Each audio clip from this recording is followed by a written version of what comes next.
So let's do a little assessment of this little mini bike and see what work has to be done. Okay, so if we start with the tires and wheels, well, they're in darn good shape. Those are aluminum. Tires look fresh. Nice bushings and spacers. Everything looks good there. Same thing on the rear. Looks pretty good. Here it's got a Earhart mechanical disc brake. It's got some spacers in there. Okay, the frame looks pretty good. It's a little bent up here, and it's a little out of square, just a little bit. Both foot pegs are kind of smashed down a little bit, but it's straight, so that'll have to be worked on.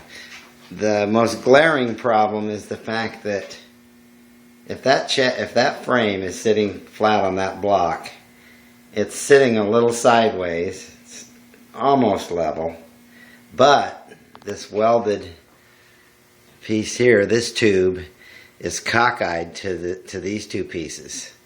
So if you can see it, the whole fork setup is out of plumb. So that's the major work that has to be done on the chassis, on the frame. Engine wise, well, basically I'll take the whole thing apart, clean it up, put it back together, rebuild everything I can, you know, carburetor wise, clean out the tank. This is a 2-horse. And from the little bit of research I've done, these came with 3-horse motors, I believe. I'll learn more as I get into this. So if I can't find a 3-horse, or I find out that it's a 2, that's what I'll end up doing, is sticking with this motor. This particular clutch is just on there to hold the chain in place. That clutch over there is a decent one. Okay, so I think I'll take it apart. Got to get the wheels off, take the motor off, and then I can commence working on it. Okay, I've been taking this thing apart, got the wheels and tires off, and the engine. So I was looking at these, how nice they are. They're like brand spanking new. And these spacers are nice too, and a grade 8 bolt. So I'm real pleased with these. Tires, brand new, still haven't really been used. Sprocket, same thing, appears to be new. So I'm happy with that. The engine, I'm going to put a little fuel in it, see if I can get it to pop before I take it apart. But in essence, I'll disassemble it.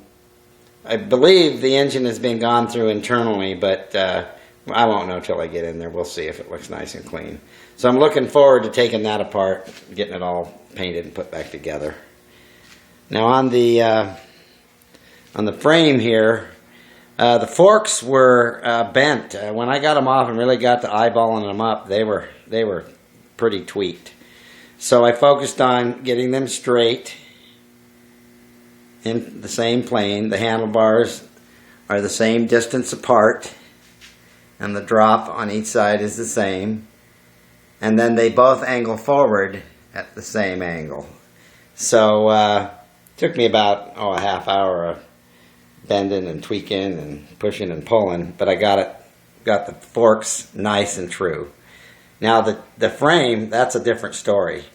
It is definitely out of square, and the problem is right here with these two tubes. They should be flush or even on the same plane, but they're not. This tube is back a little bit, and when I look at those cross rails and I start eyeballing it up, sure enough, you can see that it's off just a little bit. So, and then the other problem is this tube. If you notice right here, it's narrow and it's wide here, so this is canted. So that's just throwing this whole thing off. You can see it here. It's just all out of square because of this tube. So unfortunately, I'm going to grind that weld, cut it off, clean up the tube, clean up the frame. Then I'll go to tweaking on the frame until I get these two right here flush and on the same plane. That'll create a nice cradle for this tube to sit in, and of course I want that to be perfectly plumb when I tack it in and weld it. So, alright, so that's what I'm going to work on next, is that getting that tube off of there. Okay, this is going to be a nice bike. Alright, I clamped this frame down to the table here, and I'm going to use my grinder to see if I can be successful at this. Put a little chalk mark there. Now, if this doesn't prove out to work, because I'm trying not to damage the tubing here, I'll try my Sawzall next, but I'll try the grinder first, see what that gets me. Alright. Okay, I used the disc to kind of carve away at it. Thinned out the metal pretty good. But I can't get in there any deeper with this grinding wheel, so I think I'll use the Sawzall now and try to cut away at it. Maybe I can break it off once I get it a little bit thinner. Sawzall seems to be working. Just take me a little bit to get down through there. Okay, so I'm taking the bolt here and I'm putting some pressure on it. Yeah, it's starting to come.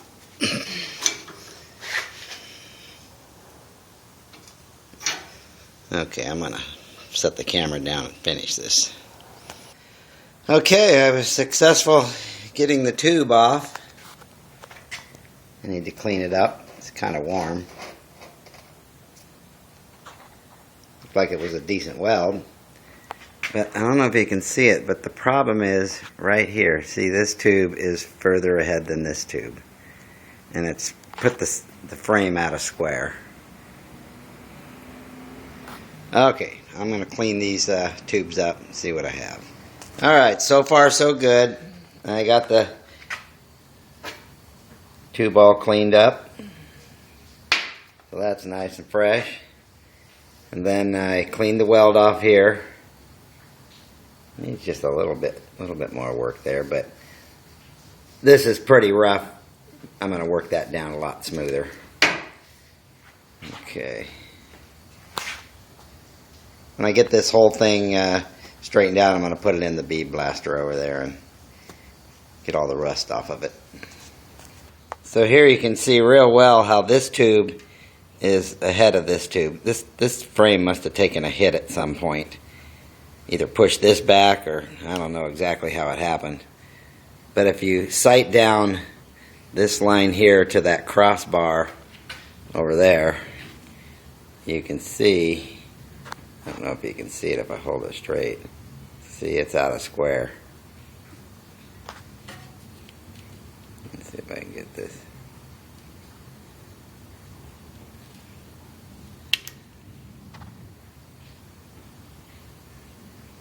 Anyway, it looks about as much out of square as this does right here. So I'm going to go to finessing this thing, see if I can square that up. We'll see. With that plate there, it might be a little tough. Alright, well, this has been a bit of a challenge. I was pushing and bending, and I had it in the vise. I worked it with a small sledge. I used a pry bar. I took a break for a while. But in the final analysis, I got them to even up. So I'm feeling better about that. And then the tube sits in there real nice, and I can get the angle right and get it plumb. It's interesting about these old mini bike frames, you know, as I'm going over this thing, I'm looking at real close, and it looks like it might have broke apart. I don't know what, but there's several welds on this thing.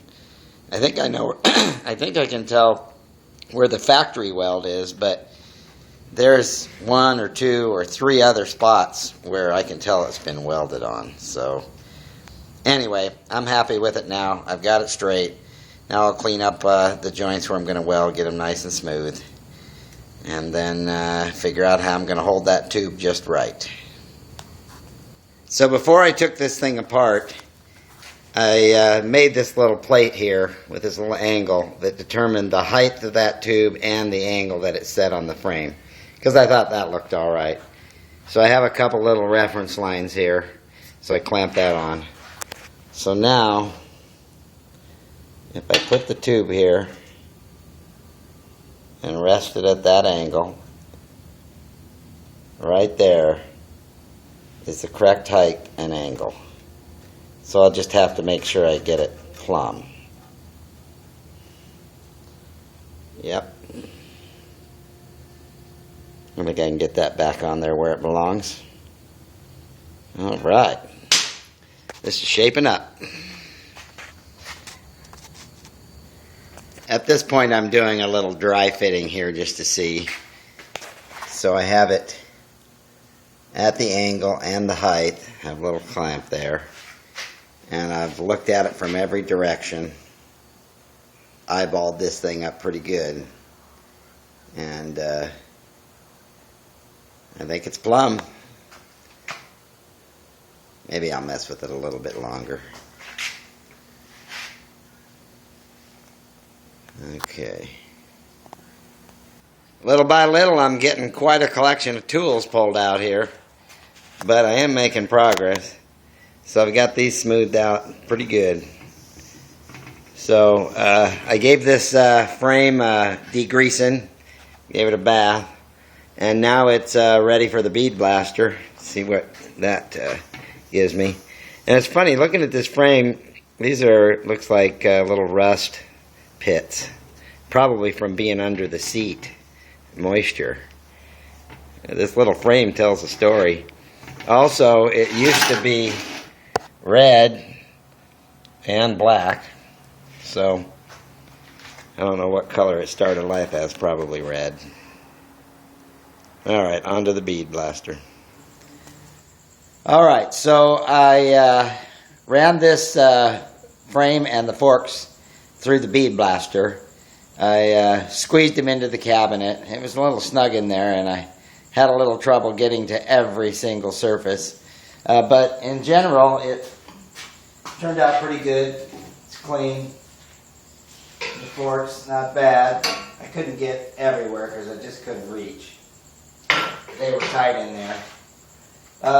So I've been looking at this tube here, and if I put the bolt in there, it's kind of sloppy. So as it turns out, in one of the drawers I had some of these plastic ones. You guys are familiar with those. They slip in there.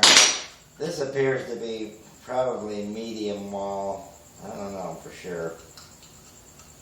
But it just so happens that these little plastic bushings take up the slop, so that's pretty good.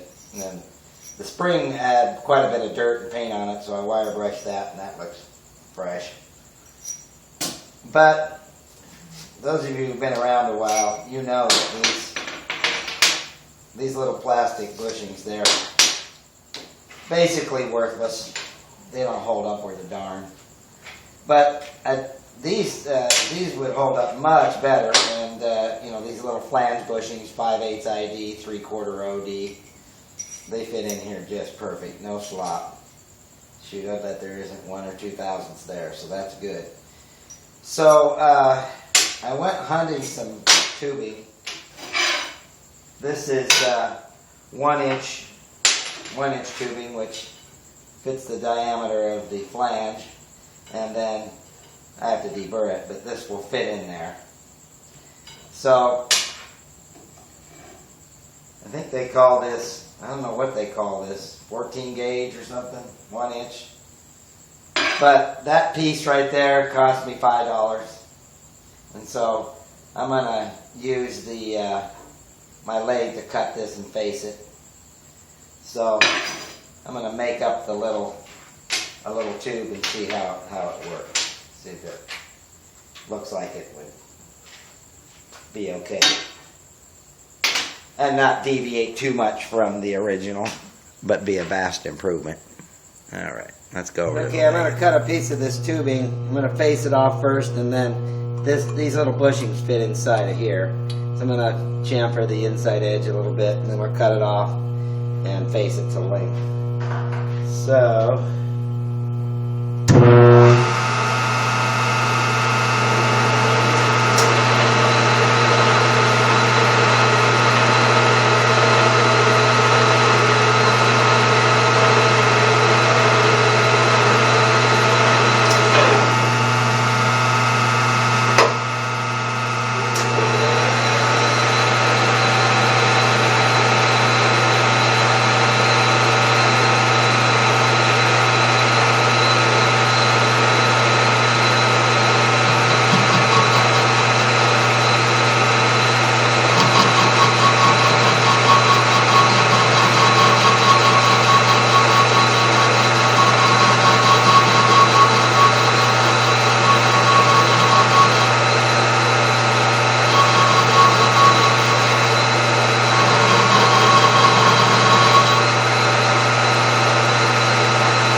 okay, so I used a parting tool and I cut it off and then I faced it. Then I chamfered the inside edges. Then I filed the outside edges. And then I had to file a little bit inside. But I have these now to where it is a nice fit. Nice press fit. And then of course this fits in there perfect. I mean, that is nice. Okay, and then the spring. So, you can see the difference in the size. Let's see here. So I'm thinking that's an improvement over the original. The big question is, should I put this on or stay with stock? Well, we'll see. That looks alright, I think. And it'll definitely be better for long-term use anyway. Okay, so continuing on, step by step, get this thing fixed up. Here's what the tubes and bushings look like in the forks.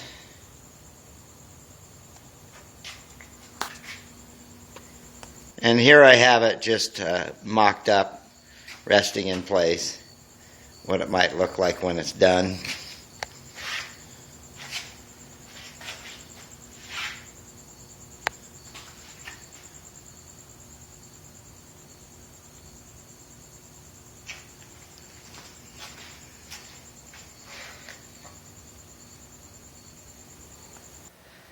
So I think I'm going to try to get this motor to pop, see if I can get it running before I take it apart. It looks like everything's there. I need to put some oil in it. Feels like it's got good compression. Choke works. It's a little dirty in there. I could clean it up a little bit. I have to check the needle. Throttle has a little spring on it, so that's good.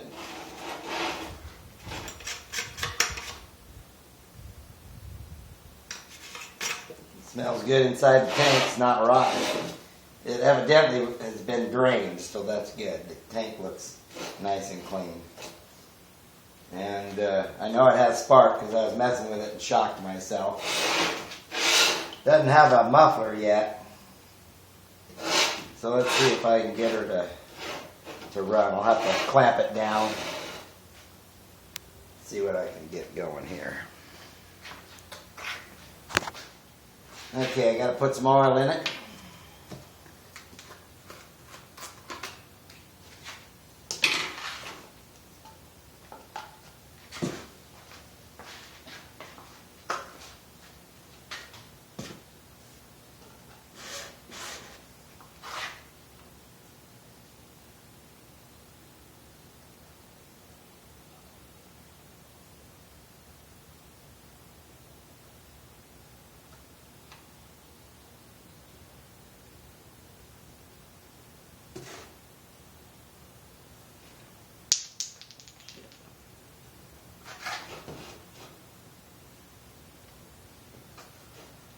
Okay, that looks good enough.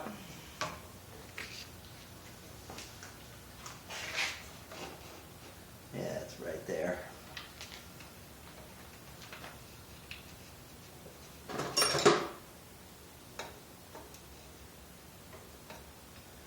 Okay, let's see. Next I gotta clean the carb. Okay, so let's check this needle here.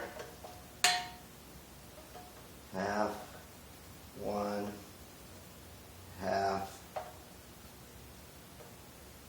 1 3/4 turns in, or out from stop.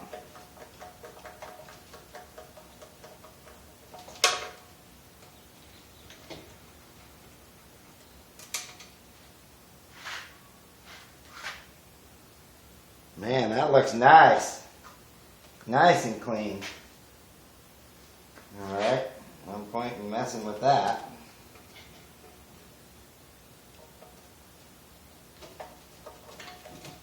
I don't know what the setting is, truthfully, the static setting. But 1 1/2, 1 3/4 sounds pretty good. Okay, so there's the quarter. Half, 1. 1/2. Okay, so gotta get this cleaned up in here. A little bit of lacquer thinner.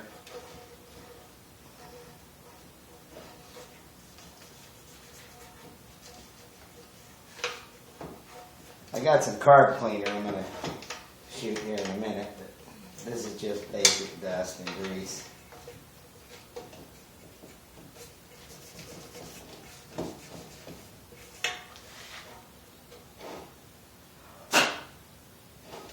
Doesn't look too bad down in there, considering.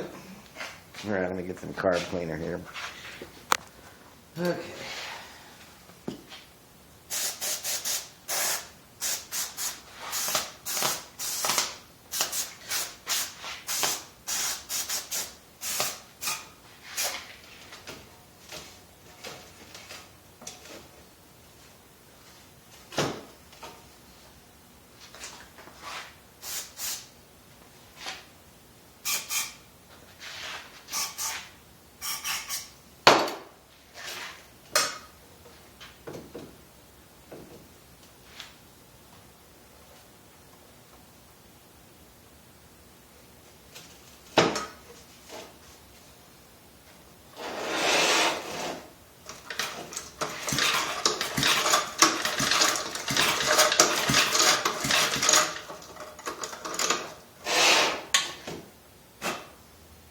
Okay, I'd say that's clean enough. Everything looks good in there. Just have a little surface dirt, needles clean. Okay, let's put some gas in it. So I always burn, in any small engine, mini bikes, little Honda CT70s, I use premium gas, and then I always put a little octane boost. You know, this thing will do like 20 gallons, so a couple of capfuls in here, and I'm telling you, these little engines, they just love that extra octane. They get right into it. Okay, little splash of gas.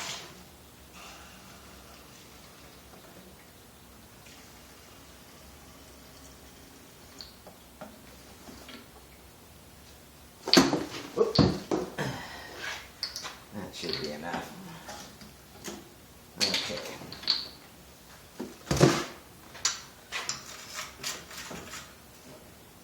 You know, I wish I had some starting fluid. I just ran out. Guess I could just put a little, yeah, got in here.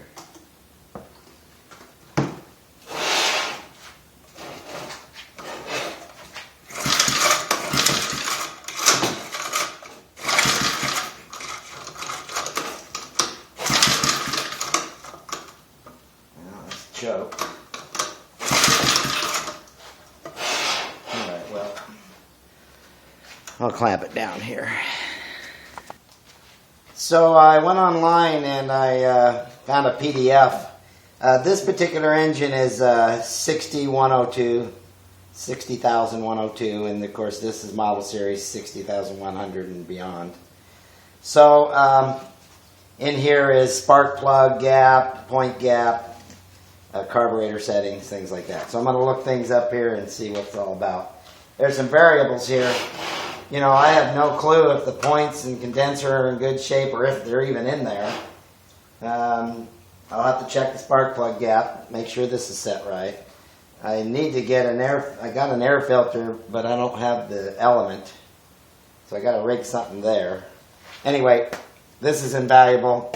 Didn't cost me a thing. So I always like it when it doesn't cost me any money.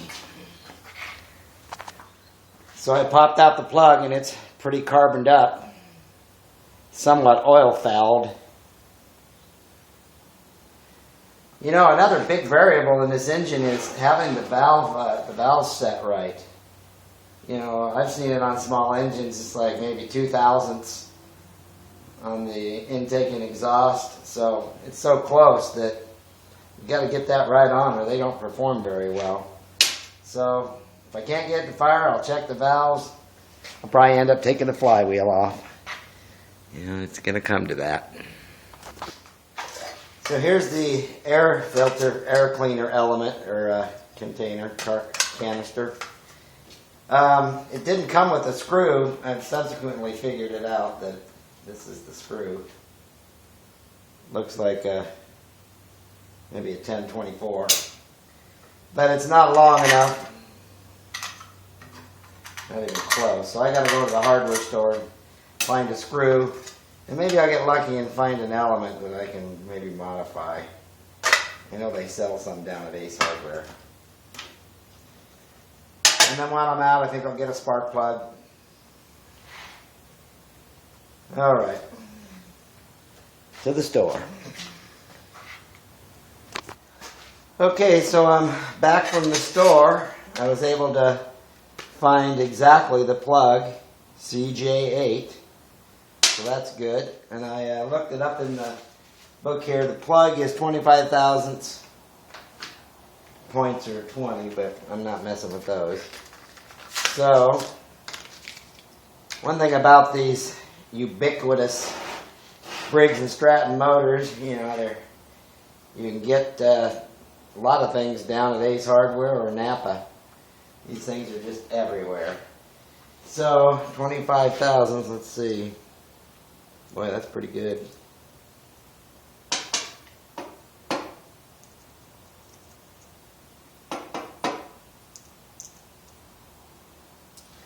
Yep, I can live with that.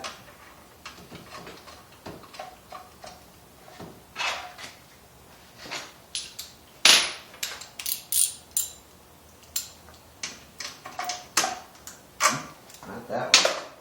This one.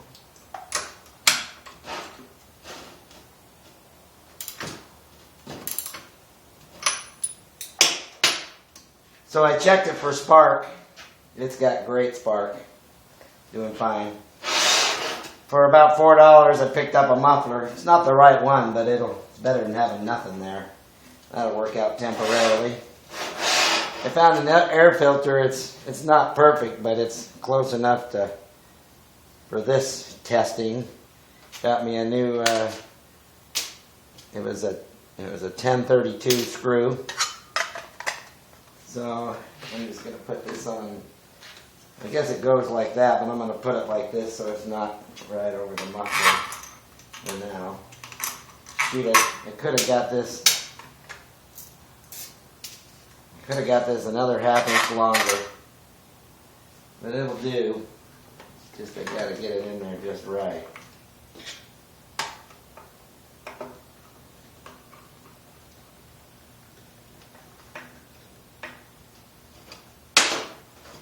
Okay, that's on there. So I was reading up at least a ½ tank of gas. And like I say, it has good spark, so we're under the assumption the points and condensers are all working okay for right now. So, This is a 1.5 out. I read that. So we had a 1 3/4, so I readjusted that. There's no governor set up right now. Alright, so I didn't clamp this down yet. Oh, it's popping.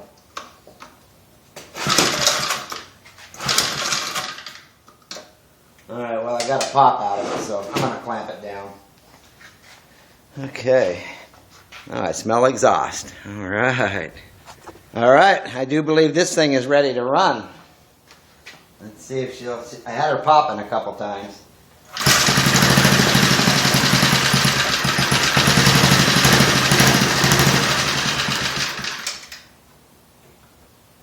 A little bit more idle, I think.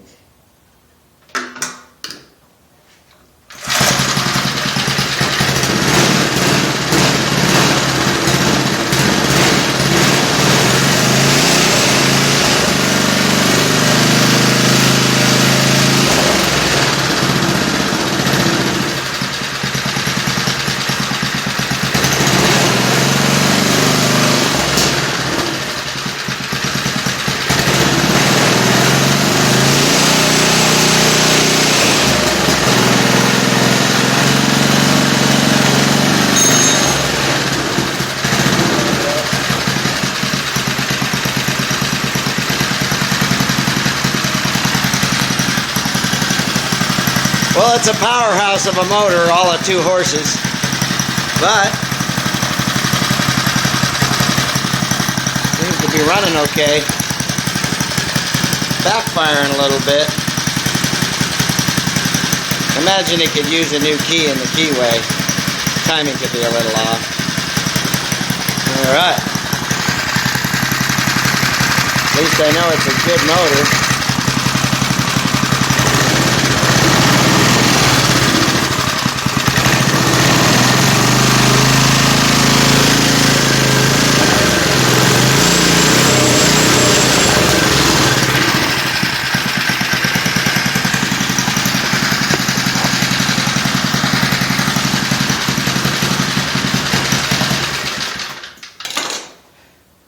All right, well, that's exciting. It cost me maybe $15 in parts, and she's running. So I hate taking anything apart that I don't know if it was running.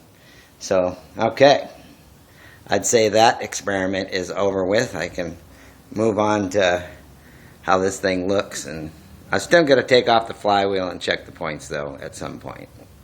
Okay. One other thing of note is I found another download online. This is like 300 and some pages, but it's Briggs from 1919 to 1981, so that covers my model. And we were talking about valve clearance earlier. So let's see, it's a 60,000 series is this engine. So 5 to 7 thousandths on intake and 9 to 11 thousandths on exhaust. So it's nice to have that and all the and how to adjust them. So manuals are very important. All right, I'm happy this thing is running.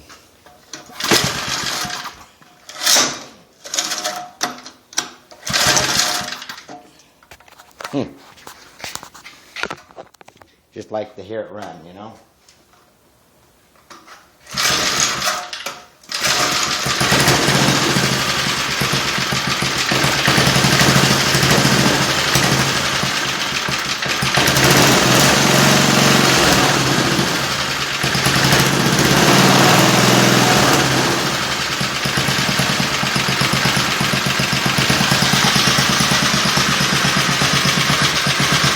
Something about an engine that's running, you know.